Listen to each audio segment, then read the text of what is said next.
What is going on, everybody? Welcome back to the Music Gauntlet channel. I hope you all are having a wonderful day so far.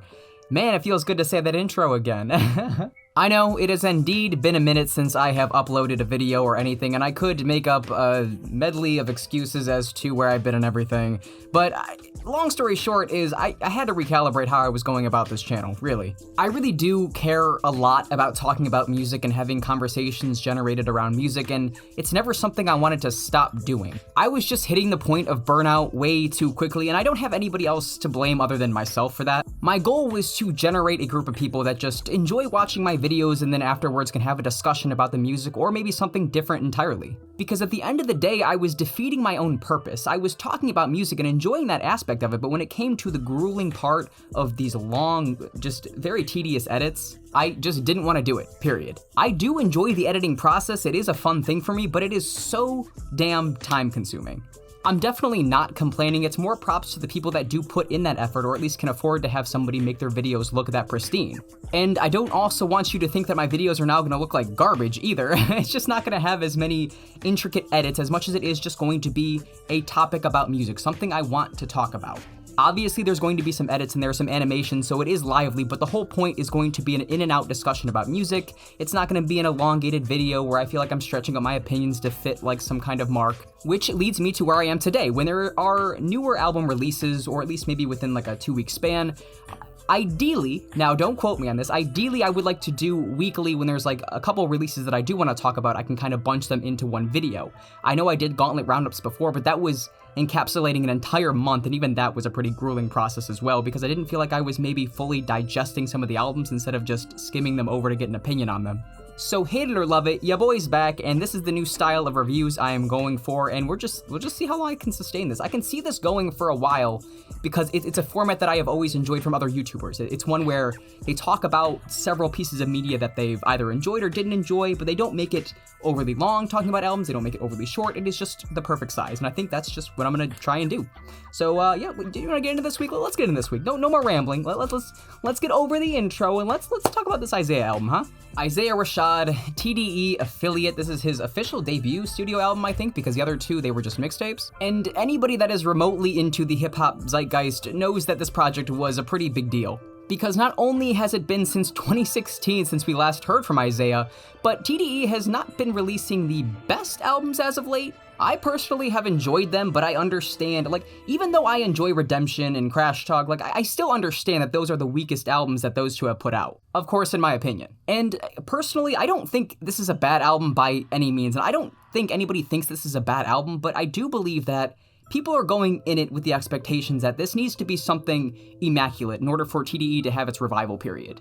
When in reality, it's not that. It's not some grand opus, it's just a really good Isaiah Rashad album. And if you know Isaiah Rashad, you're familiar with his sound, you know what I'm talking about. You know he's coming through with those low-key vibes, it sounds like he's not saying much when he actually is. Yes, I was a bit underwhelmed. I don't think this is by any means his best project. If anything, it's my least favorite. But to the people that are really ragging on this thing, I gotta ask, what were you expecting? Really? I know Lay With Ya was a bit of a curveball because Isaiah's not known for making that hard of bangers, but even then it was very saturated in his own sound. I understand the perspective of it's almost as though he was putting his own skin over that style of song, and it was interesting hearing him, I guess, step out of his comfort zone because he's not known for being that much of a presence on the mic, but even in that song, he really wasn't that much of a presence, and I know that's where people have their problems with the album, is that Isaiah Rashad sounds like he's barely even a part of it. I'm not surprised at what we got with The House Is Burning, I'm more so just a little bit disappointed that he chose to stick to the same thing. I was really excited to listen to this album, and I remember the first time I heard it and listened to it at the end, I was like, oh, alright, that was good, but I just, I was expecting something, I guess, a bit more for waiting that long. I like the fact that I can replay a lot of these songs while reading the lyrics on Genius or something and pick up on things that I hadn't caught the first time, but the main reason for that is because Isaiah really isn't that attention-grabbing. Yeah, the album's a great vibe, but if you want to understand like the deeper themes of his childhood, you gotta dig into the lyrics a little bit, which he doesn't make it very easy to do because yes, this project is a tidbit boring. Songs like Don't Shoot and surprisingly Score, produced by Kenny Beats with SZA and Black of all people, somehow came off to be kind of just tracks to me. And look, I am grateful that Isaiah put in this much effort to make the album sound as good as it does and the album didn't come out being a real stinker. I really like cuts like R.I.P. Young, Claymore, True Story. You can't help but hear the potential for more to happen within this confines of his music. Can I rant for a second? Why is it running on this album with Schoolboy Q? Why did he release this song only on YouTube? It might be on SoundCloud, but like, dude, where is this song? This is easily one of my favorite Isaiah songs to come out, like, in this whole album cycle. Why isn't it on the album? But in the end, I do enjoy this project. I think it's really well done. I hear the potential for Isaiah to exceed his own expectations. That's all. As it stands, my album ranking would go The Sun's Tirade in first, then Sevilla Demo in second, and then I'm putting The House is Burning in third. Billie Eilish has returned with her second studio album, following up 2019's When We All Fall Asleep, Where Do We Go? I don't know about you, but that was definitely one of my favorite releases. It made my year-end list for that year. There was creativity just oozing out of that project. Billie sounded like a love-distraught demon all across that album, and of course Phineas was making it sound futuristic yet grounded in some kind of satanic pop. So naturally, Happier Than Ever was going to double down on that sound and feel, right? Yeah, not quite. Not really quite at all. I see so many people are not digging this new Billie album, and it's a little surprising to me, I gotta be honest. I mean, don't get me wrong, her core fans and even fans of her I see are eating this project up. But a lot of people are ragging on how slow tempo and vulnerable this album is, and if anything, that's thoroughly impressed me that it's come right after such an experimental album in my eyes with her last album. I feel like it could have been very easy for her to crack under the pressure and just try and make the same album twice because she knows that's what people want to hear from her. But instead, she chose to go in a different lane and try to be a lot more softer, a lot more intimate. And I really, really enjoy hearing that. I enjoy hearing an artist at her stature not being afraid to take a risk with her fan base and alienate people. She's willing to put music out there that she feels very emotionally connected to. She's one of those artists that no matter how big she gets, I feel like I'm going to always enjoy the music she puts out because she's always staying genuine to herself, not selling herself short by any means. And it's great that she has somebody like Phineas right by her side so she can communicate exactly what kind of music she wants to make. I mean, don't get me wrong, there are songs I don't really care for as much, like Billy Bossa Nova and Haley's Comet, but in the end, I really enjoy hearing the way that Phineas crafts this production to be a perfect cadence for Billie. I enjoy hearing Billie's worries about the industry because it makes her feel a lot more human, and I like the fact that she might be using this album as a form of therapy. She's letting the world know, yeah, I'm a pretty big superstar, if not the biggest one right now, but even in my position, there's a lot of shit to worry about. Just because the world loves me doesn't mean that I necessarily love myself. I think this album does a great job of making Billie a more relatable pop star in this modern age. This is the point of her life when she really should be happier than ever, but obviously there's an ironic twist to that title because she does not feel that way whatsoever. It was a well-executed theme of maturity, and I think Phineas did a hell of a job backing her up. It's not like she's completely abandoning her old style either. There's still a few cuts on here like Oxytocin that follow suit, which is easily one of my favorite tracks. I also want to shout out that drum instrumentation on the title track. That shit sounded great. I like it, I'm rocking with it. It's not for every mood, but when you're in that mood, it really hits. That being said though, I still think When We All Fall Asleep, Where Do We Go is my favorite Billie album as of now.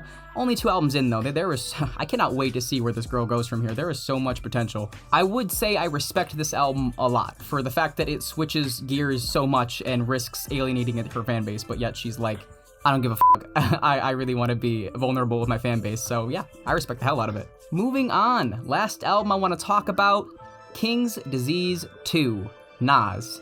Yeah. Oh yeah, man, this is a good one. This is really good. It's such a shame that this got a bit overshadowed by the second Donda listening party at the stadium. But after that steam blew over and people were like, fuck you, Kanye, for pushing back the album yet again, people started to really start to listen and pay attention to this album, and yeah, this is good. This is really good. Nas sounds great. Of course, we can't give all the praise to Nas. We gotta shout out Hit Boy for a second here for giving Nas these really luxurious but also hard-hitting beats. Hit Boy's, man, you already know from last year, Hit Boy's on a roll. I'm pretty sure everybody had the same reaction upon this album's announcement, like, oh god, he's releasing a sequel this soon? And I was definitely included in thinking that, but if you really take a step back and think about it, it makes sense. They're making songs so consistently and cohesively, why not keep the mojo going and release a sequel, right?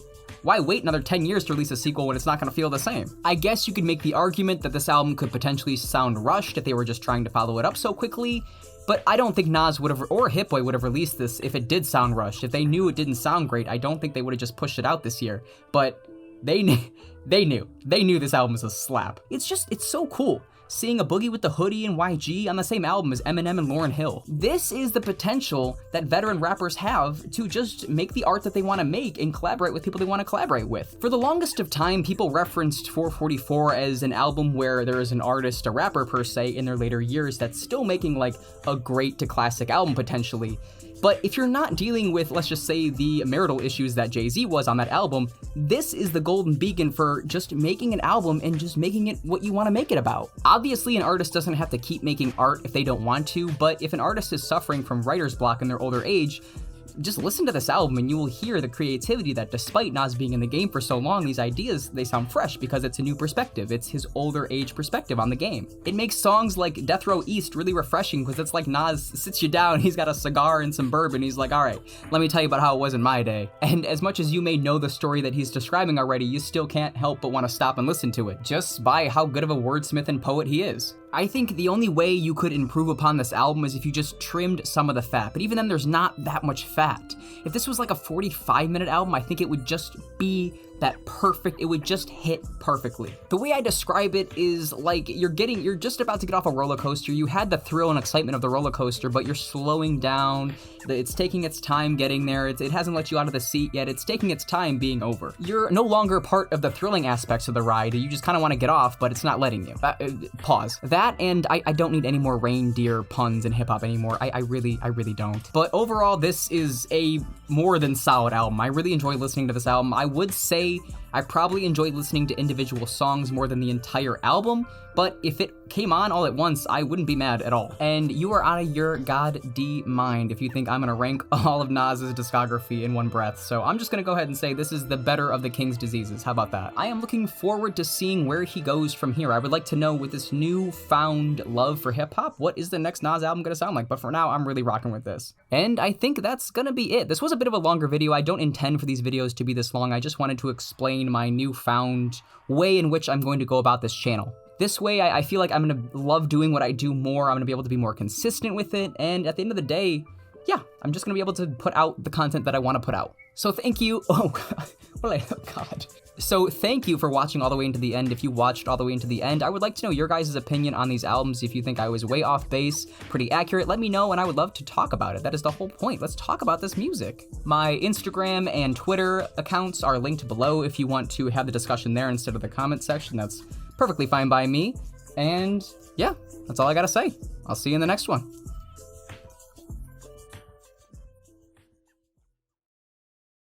Indie mixed with some hip hop, mixed with a whole bunch of bass. I'm gonna see if I can, you know what I'm saying, make it flip. That's not even a good description. When have I ever had a good description?